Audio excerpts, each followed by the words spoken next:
All right, let's dive right into this explainer because today we are going to fundamentally rewire how you look at financial success.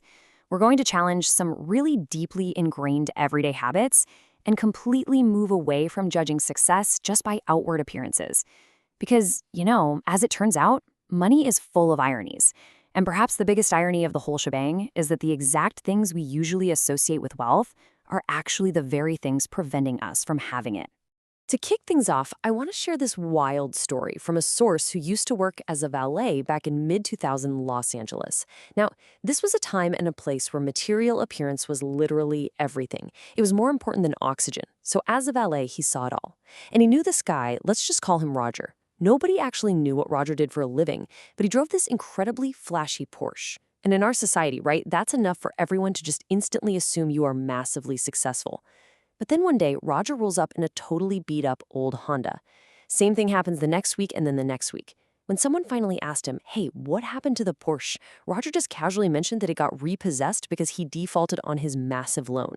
No shame, just stated it like it was the weather. And it turns out Los Angeles, and really the entire world, is just absolutely full of Rogers. Think about your own reactions for a second. You're walking down the street, you see someone driving a $100,000 car, and you just intuitively assume they've got it made, right? You probably aren't even paying that much attention, but your brain instantly connects that shiny luxury item to wealth. But as our valet learned firsthand, a lot of these folks are actually just mediocre successes who are blowing a terrifyingly huge percentage of their paycheck just to keep up that illusion. Now, if we just strip away the emotion and look at the cold, hard logic here, you see that $100,000 car, and sure, the driver might be extremely wealthy, but the only real verified data point you actually have about this person is that they either have $100,000 less in their bank account than they did yesterday, or they are 100 grand deeper in debt. That is literally all you know for sure. We rely on these outward appearances, the cars, the giant homes, the perfectly curated Instagram feeds, because modern capitalism has turned faking it till you make it into this highly lucrative, completely normalized industry. We obviously can't see their actual bank accounts, so we're forced to rely on these visual clues. And that brings us to the absolutely crucial point of all this. True wealth is actually what you don't see. Wealth is the nice cars they decided not to buy. It's the diamonds they left in the store, the luxury watches not on their wrist, the designer clothes they skipped, and the first-class flight upgrades they politely declined.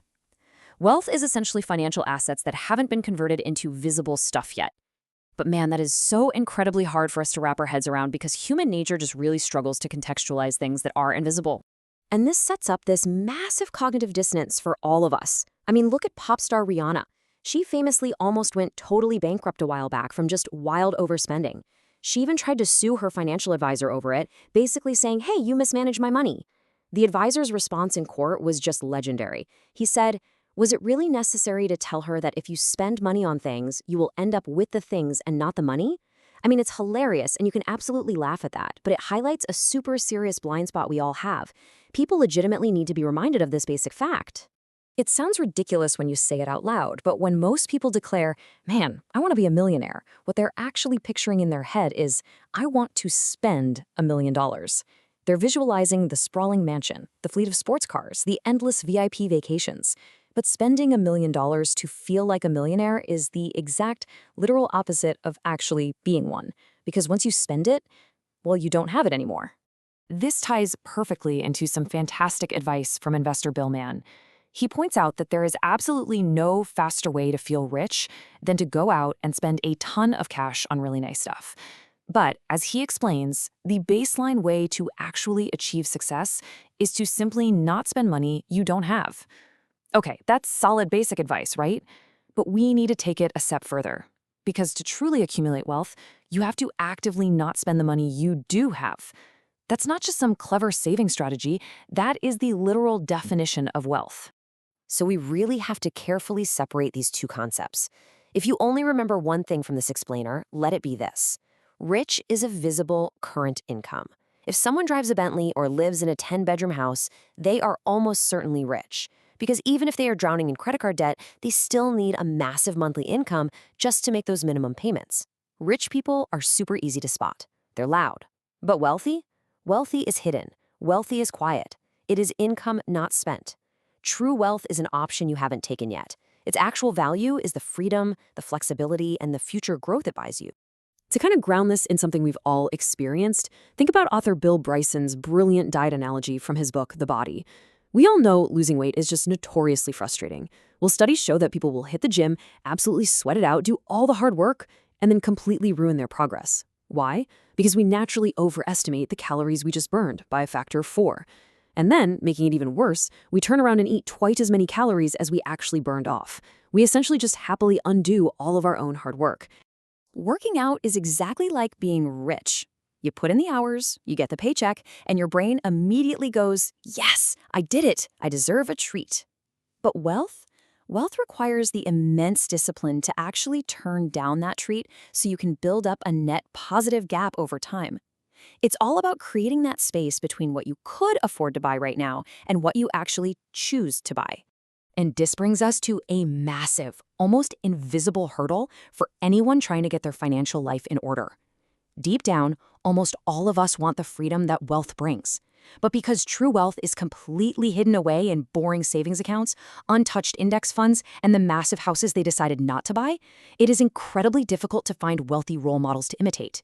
We only see the sports cars they bought, we don't see the portfolios they quietly funded. Think about it. Humans are exceptionally good at learning by imitation, right? That's how we survive and adapt. But trying to learn wealth building is literally like trying to learn how to write a masterpiece when you've never been allowed to read a book by a great author. It makes a hard task almost impossible. Take Ronald Read, for example. The guy was a humble janitor and gas station attendant who secretly amassed millions in blue-chip stocks.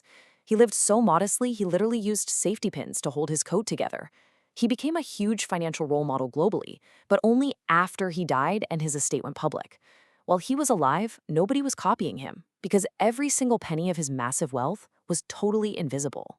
So keep this firmly in the back of your mind the next time you're out there judging someone else's success, or more importantly, when you're setting your own goals.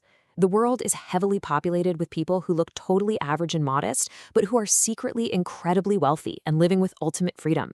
And right next to them are people who look like $1 million, but are totally stressed out, living right on the razor's edge of absolute insolvency. So we're going to wrap up with a really provocative thought today, one that I hope challenges your habits and totally changes how you view the next flashy thing you see.